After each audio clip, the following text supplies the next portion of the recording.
dazzles and you look at talent and say, wow, I wish I could be like that.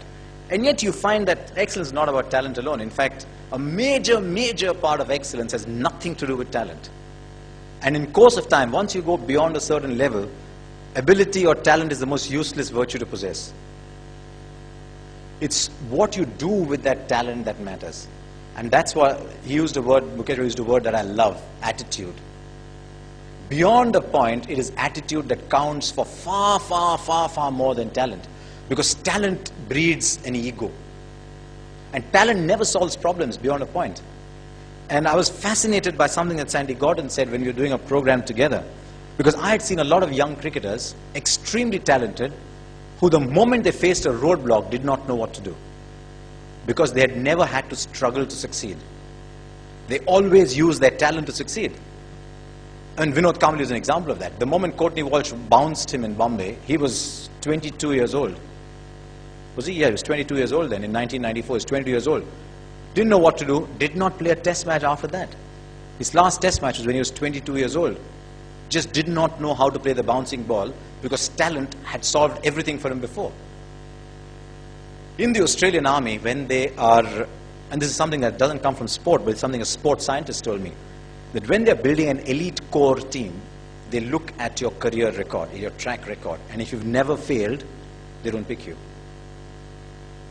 They don't pick you because they say, if this man experiences failure, will he know what to do? They pick people who have failed and bounced back. And that is where your attitude comes through. And, I mean, let's look at excellence. What is excellence about? It's about being in the top 10% in your profession. I mean, I know I'm talking to people who want to be in the top 1%, but there are a lot of ordinary people around us around. So let's say top 10%. Is talent important when you get to be in the top 10%? I mean, everybody in the top 10% will have the same talent, right? So what's your USP? It's what you do with the talent that counts. And unfortunately in our sport, and I think in India as a nation, we're dazzled by talent a great deal. I have found that beyond a certain time, in sport, as indeed in broadcasting, that your work ethic and your attitude counts from far more than talent. I mean, Tendulkar is a prime example. The moment you say Tendulkar, if I asked you to, if you had one of those things that talk show hosts do, I'll give you a word and you give me a connecting word in one word. You say Tendulkar, you'll say talent, right? He played 55 games as a 14-year-old without a break. 55 days. He'd practice for 2 hours, play a game, practice 2 hours, fall asleep on the dining table.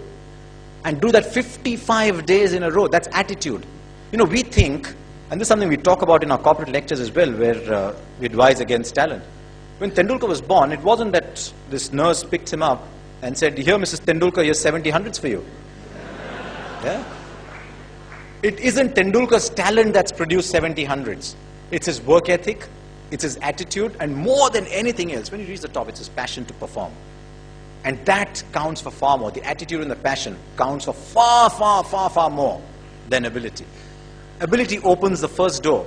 It might open the second door. It's not going to open the last door for you. Because the guy who's bowling the ball at you has got equal ability as you.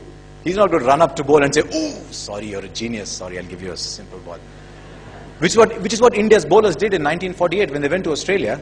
They were so much in awe that they said, we are going to bowl to Bradman. It was understandable in those days. India was